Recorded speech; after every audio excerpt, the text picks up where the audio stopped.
নমস্কার। বিশ্বকবি রবীন্দ্রনাথ ঠাকুরের জন্ম 25শে বৈশাখ।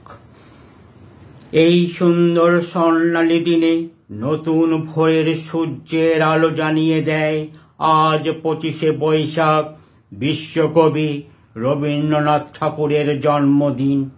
বিশ্বজুড়ে নানান আয়োজনে বরণ হবেন রবীন্দ্রনাথ ঠাকুর। গঙ্গার জলে গঙ্গা পুজোর মতোই রবীন্দ্রনাথের কবিতায় ও গানে পূজিত হন বিশ্বকবি। 25শে বৈশাখ বিশ্বজুড়ে রবীন্দ্রনাথ ঠাকুরের নানান নৃত্য, কবিতা ও নাটকের মাধ্যমে আনন্দ উৎসবে সব মন জুড়ে হয় এক।